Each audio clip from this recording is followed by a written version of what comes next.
अच्छा, ऐसा धोखा हमारे साथ किया, भोगोगे तो। ये जो निकलता है ना भोगोगे, ये अकाट्य होता है। क्योंकि किसी का भी हृदय, मान लो किसी भी जीव जंतु को आप कष्ट दें और उसका हृदय आह भर जाए, तो वो आह वज्र की लिखत में भोगना पड़ेगा। वो आह किसी की ना लेना जिंदगी।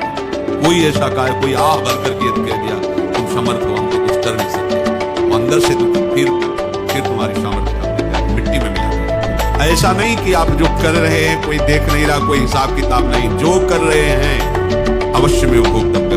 बहुत सावधान।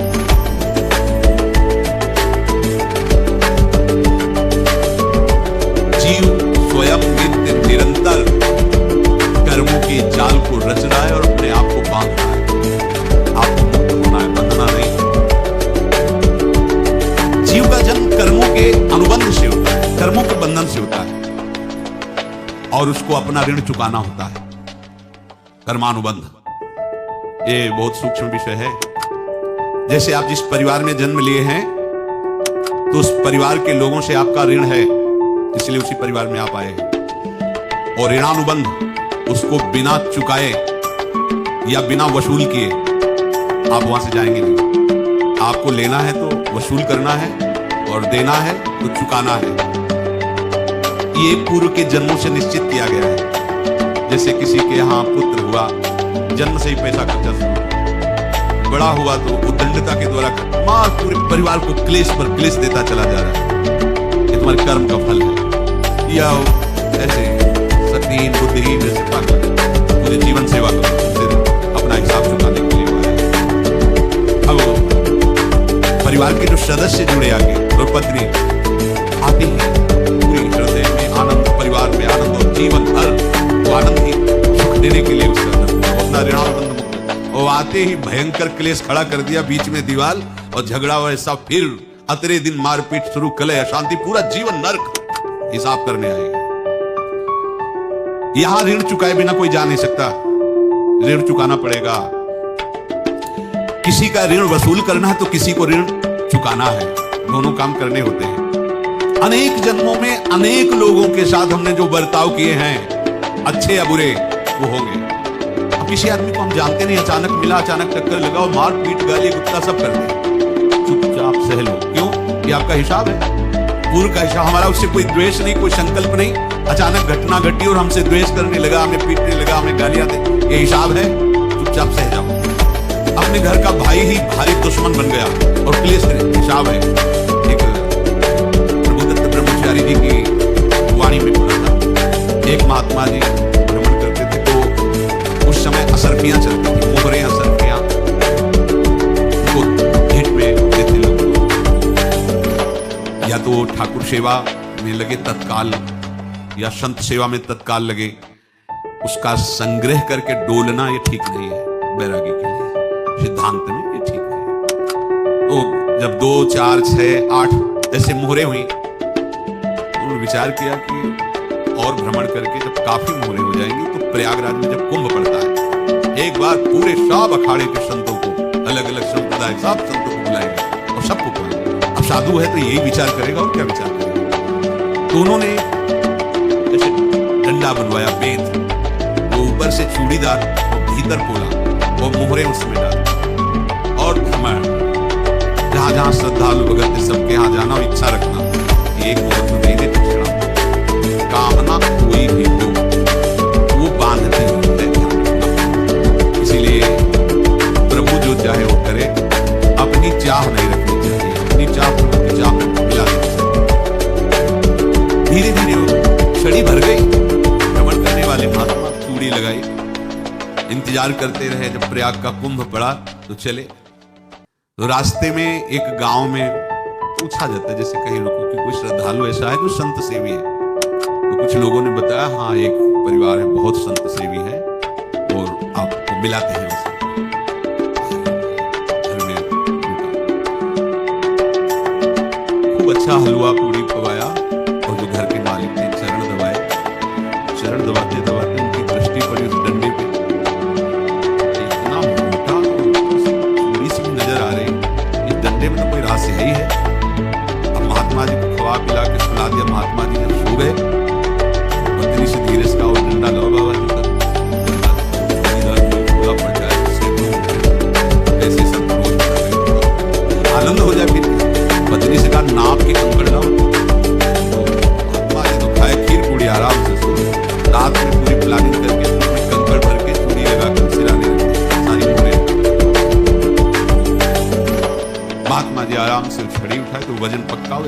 बड़े लोग चतुर होते हैं, पर ये नहीं जानते कि कर्म कितना भयानक होता है। और उनकी कोई संतान नहीं थी, पर धन में इतना प्रेम उनको था। बहुत सावधान रहे। साधु महात्माओं के पास जो अर्थ है, गृहस्थी अगर आता वहीं से है, पर अगर उसको जोर जबरदस्ती या किसी छल कपट से, तो वो उसका विनाश ही करता है। आज तक का प्रमाण है। अब उनको ये भाव पता नहीं होगा, या पता होगा तो लोभ के कारण वो उसको मान नहीं पाए होंगे। महात्मा जी गए प्रयाग में, किसी अखाड़े पर रुके और वहां प्रार्थना की कि कल जो है संपूर्ण अखाड़ों का निमंत्रण किया जाए और सब संतों को भोग पवाया जाए, उनको दक्षिणा दी जाए। सो है प्रयाग में हजारों संत महात्मा उनका महाराज दोनों इसमें चीनी और घी लगेगा, सब व्यवस्था एक एक हिसाब बोले कुछ तो पहले दे दो, इकट्ठे देंगे। उनको था कि अगर हम छड़ी खोला और 2-4 मोहरे दी, किसी को पता लग गया तो गड़बड़ हो सकती। बोले हम भंडारे के समय आखिरी में सब कुछ आपको दे देंगे। ठीक है। वो अपने पास से पैसे लगाकर खूब जितना सामग्री सब लाए, लाखों की, और सब संतों को निमंत्रण कर दिया। संत जन निमंत्रित हो गए, भंडारा बन रहा है। तब वहां की महानता है उनका, देखो भंडारा भी बन रहा है, संतों को निमंत्रण। अब आप अर्थ की व्यवस्था कीजिए, क्योंकि इतनी बड़ी हमारी सामर्थ्य नहीं थी जितना हमने किसी तरह हमने व्यवस्था की। अब मुझे अर्थ चाहिए, तभी आगे की व्यवस्था बढ़ेगी। संतों को दक्षिणा देंगे और जिनसे अर्थ लिया उनको दे। देखो रसोई बन गई है सब। उनका सब विश्वास नहीं, उनको तो था ना कि मोहरे हैं। कितना उनको सदमा लगा होगा, हजारों संतों का निमंत्रण, रसोई बन, संतों के छल उनका महाराजा महंत था।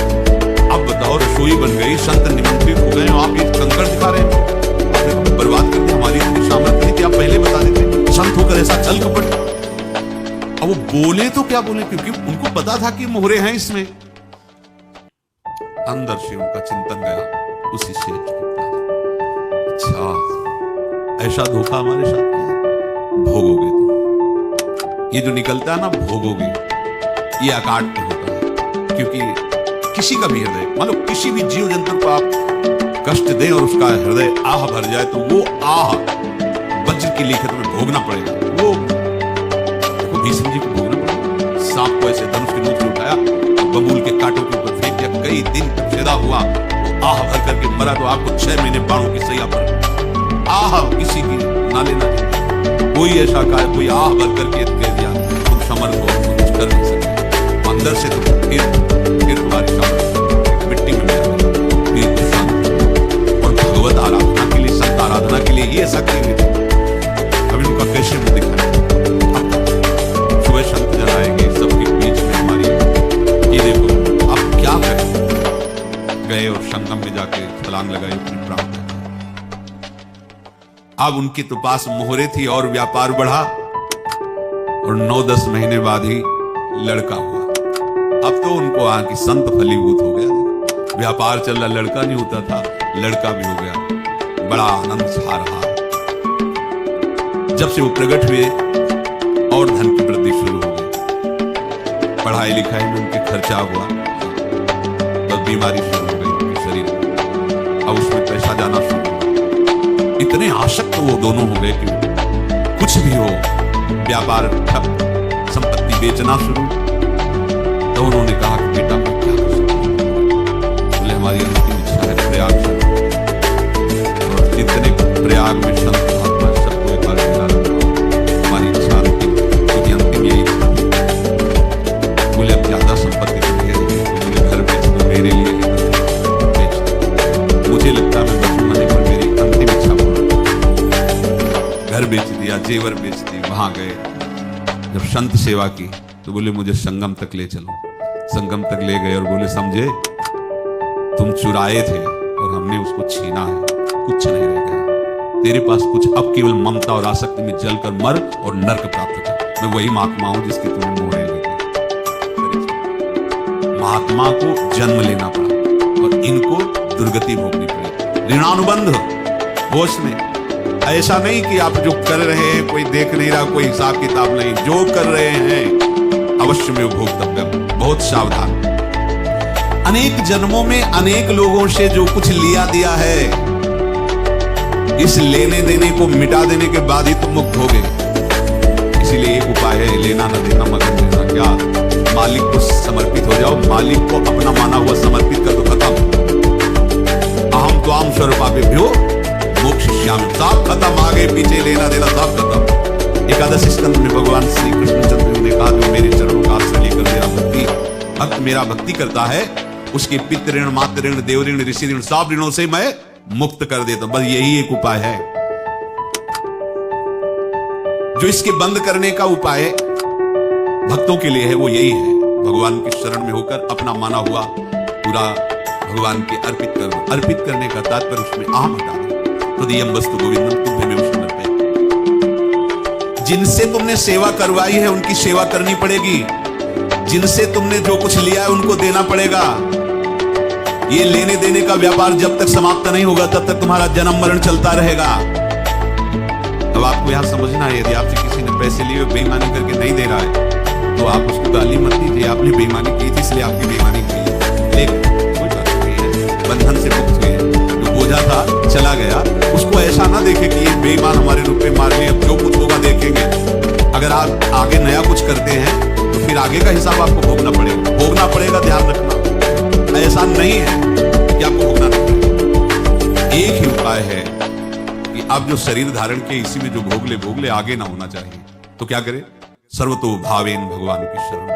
ये तो सर्वाणि कर्माणि मयि सन्न्यस्य मत्पराः अनन्येनैव योगेन माम ध्यायन्तु उपासते तेषाम् अहं समुद्धर्ता मृत्यु संसार से। ये बड़ा कठिन है पार होना, कोई छोटी मोटी बात है।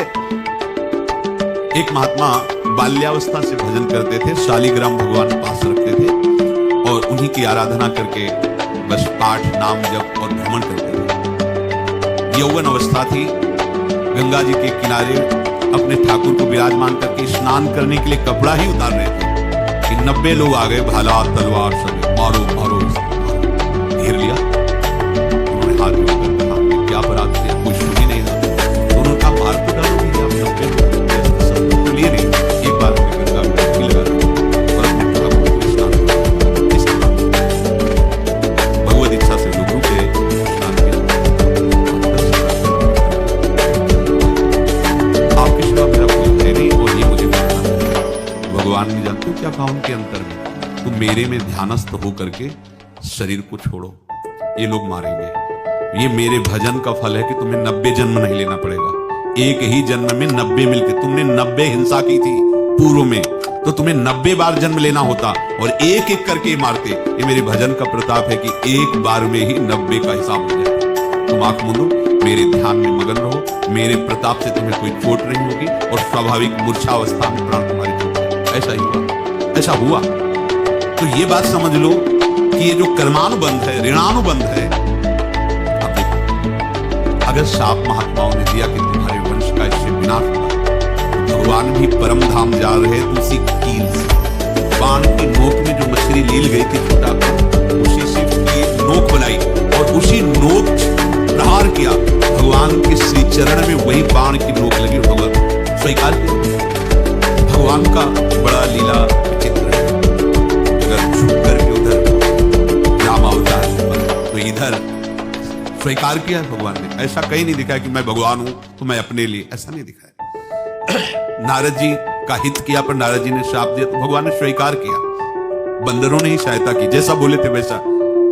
ये लीला इस शरीर में भोगनी पड़ेगी। हाँ, ज्यादा को कम में भुगता देंगे, पर अब अगला शरीर ना मिले इसके लिए सर्वतो भावेन भगवान के आश्रित हो जाए। जैसे आपने दुकान फैला रखी है, उसमें दो काम होते हैं, लेना और देना। किसी को उधार दिया है तो हमें उसे लेना है, और कोई नगद देकर सामान ले रहा है तो उसे सामान देना है, या उधार लिया है तो हमें उधार देना है। अब अगर दुकान बंद करनी है तो तुम्हें देने वालों पर जोर देना है, लेने वालों पर। लेने वाला तो जवाब क्षमा किया, समर्पित किया, खत्म हो, वो खुशी हो जाएगा। लेकिन देने वाला तुम अगर दुकान भी उठा दोगे तो जहां भी रहोगे तुम्हारे पास वो आएगा, लाइए हमारा। तो देने पर नजर रखिए, जिसका जिसका हिसाब है वो आपके सामने आता जाए, हटाते जाओ। लेने पर नजर मत रखिए और दुकान फौरन उठा दीजिए, नहीं अगर लेते देते रहे तो चलता रहेगा। आगे चलकर कुछ लेना न देना, मगन रहना बस अपने प्रभु के चिंतन में। अब हम कैसे जाने कि किसको क्या देना है, हमें क्या पता। हम पूरा हिसाब जिनको पता है उनको दे देते हैं, समझ रहे हो? उनको पता है क्या लेना है क्या देना है, इनके पास पहुंच गया, सरकारी हिसाब से सब बराबर कर देंगे। हमको अपनी जिम्मेवारी इनके चरणों में समर्पित कर देना है, तभी हम जीवन मुक्त होंगे। ये रहस्य की बात है। प्रभु कह रहे हैं यस्य सर्वे समारंभाः काम संकल्प वर्जिताः ज्ञानाग्निदग्ध कर्माणं तमाहु पंडितम बुधाः। जिसके संपूर्ण कर्मों के आरंभ संकल्प और कामना से रहित हैं तथा जिसके संपूर्ण कर्म ज्ञान रूपी अग्नि से जल गए हैं, उसको ज्ञानी जन भी पंडित कहते हैं, बुद्धिमान कहते हैं। मुझे श्री भाई जी महाराज कहते हैं जैसे वहां ज्ञानाग्नि से दग्ध करे तो अपने वृंदावन वासियों का प्रेमाग्नि से सब कर्म संस्कार दग्ध होते हैं। जिस समय आपके हृदय में भगवत प्रेम का प्रादुर्भाव होगा तो लेश मात्र कभी तुम्हें दुख नहीं भोगना पड़ेगा। प्रेम का प्रादुर्भाव होते ही दुख का नाश हो जाता है, महासुख। जब प्रेम का प्रादुर्भाव होगा तो समस्त पाप भस्म हो जाते हैं, अशांति नष्ट हो जाती है, संसार ज्वाला स्पर्श भी नहीं कर सकती है। जब भगवत प्रेम का प्रादुर्भाव होता है, हो सकता है उस उपासक के जीवन में दुखों का पहाड़ टूट पड़े, परिवार खिलाफ, शरीर रोगी, अव्यवस्था, सब कह रहे इतना सब होने पर भी उसके हृदय में कोई भी दुख नहीं होता। ऐसा सामर्थ्यशाली भगवत प्रेम। भगवान के चरणारविंद का जिसके हृदय में प्रेम है, भारी से भारी दुख भी उनको विचलित नहीं करता।